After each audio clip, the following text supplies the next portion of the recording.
섭취를 했을 때는 네. 오히려 그 부작용 같은 것들을 야기시킬 수가 있겠죠. 근데 전 이해가 잘 안 가는 게 있어요.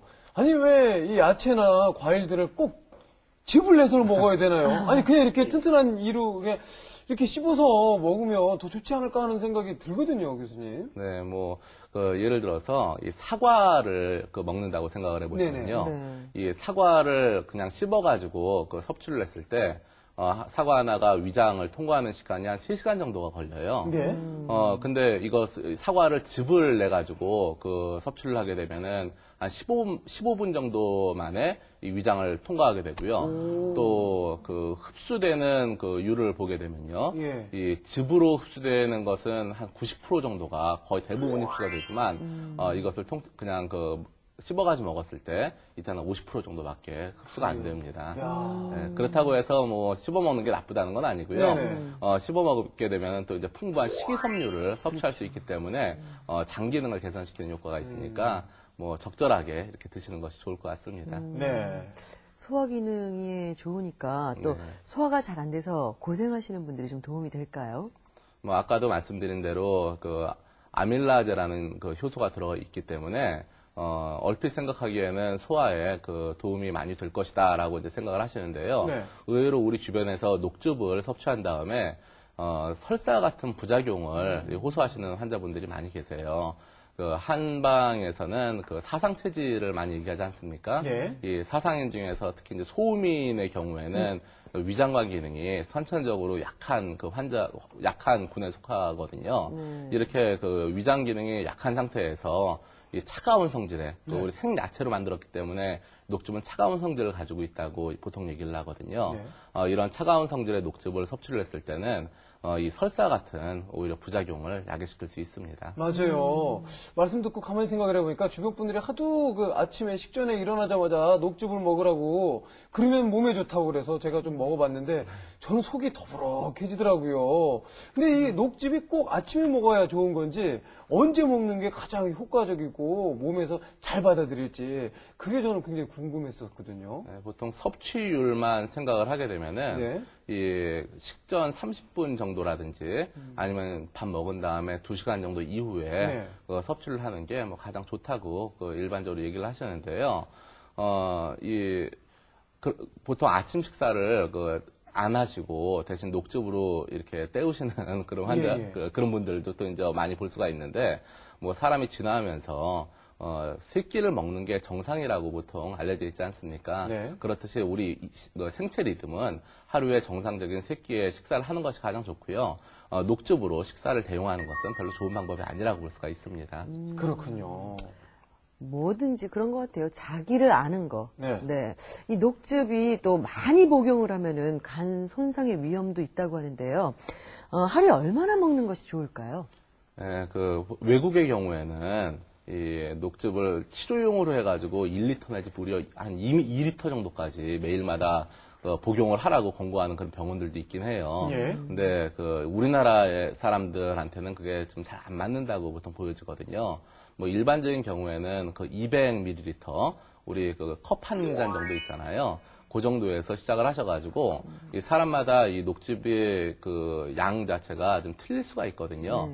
그렇기 때문에 조금씩 늘려가셔가지고, 최대한 500ml 정도까지 섭취를 해보시면서 자신한테 가장 잘 맞는 용량을 정하시는 게 좋겠죠. 저희 동료 선후배들 중에서 과음 좀 심하게 한 날, 그 다음날 꼭 녹즙에다가 이렇게 빨대 꽂아갖고 이렇게 쪽쪽 빨고 다니시는 분들 계시거든요. 아까 간 기능과의 관계를 말씀을 종합해 봤을 때, 이것도 올바른 방법은 아닌 것 같아요. 네, 우리가 술을 마신 다음에, 숙취를 호소하시는 분들이 많이 있으신데요.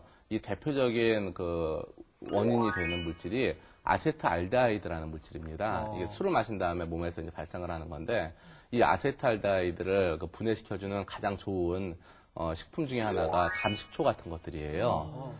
그래서 이제 감식초 안에 들어가는 유기산들이 우리 몸에서 이제 좋은 역할을 하는데요. 술 마신 다음에 감기약을 복용하신 다음에 갑자기 응급실로 실려오시는 예가 있어요. 무슨 얘기냐면은 술을 마셔가지고 간에서 해독 기능이 많이 없어진 상태에서 어떤 약물이 들어왔을 때 문제가 발생하는 경우거든요. 이렇듯이 이 술을 마시게 되면은 간 기능이 많이 저하가 되고 또 술을 해독하기 위해서 쓰여지고 있는데 그 상태에서 과다하게 녹즙을 섭취했을 때는 오히려 간에 많은 무리가 갈 수가 있습니다. 그리고 이 풀냄새 유독 싫어하시는 분 있잖아요. 그런 분들 왜 벌꿀 타서 먹잖아요. 네. 그 두 가지는 궁합이 잘 맞습니까? 네, 제가 조금 전에도 이제 감식초 말씀을 드렸는데요. 네. 그 녹즙 같은 경우에는 굉장히 산화가 빨리 되거든요. 우리 몸에서 많이 흡수가 잘 된다는 얘기는 거꾸로 말하면은 이 산화가 빨리 된다는 얘기하고 같습니다. 이 녹즙에다가 감식초 같은 것들을 타시면은 산화가 되는 과정을 그 시간을 지연시킬 수가 있거든요.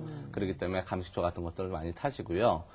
또 한편 아까 말씀하신 대로 꿀을 타시는 경우도 많이 종종 볼 수가 있는데 꿀 같은 경우에는 또 위장을 편하게 만들어주고 이 녹즙하고 아주 궁합이 잘 맞는 그런 그 음식이라고 볼 수가 있습니다. 주부들에게 어떤 재료가 좋다라고 권해주실 수 있으세요? 네, 어떤 질병을 치료하는 목적이 아니라 일반적으로 상복하는 그런 녹즙의 재료로서는 이 케일이라든지 아니면은 이런 당근 같은 재료들을 좀 많이 한 70% 정도로 이렇게 하시고요. 네. 나머지 아스파라거스라든지 아니면 양상치 또는 이제 쑥갓 이런 것들을 한 20-30% 정도로 하셔가지고 만드시면은 무난하게 섭취를 하실 수가 있고요. 네.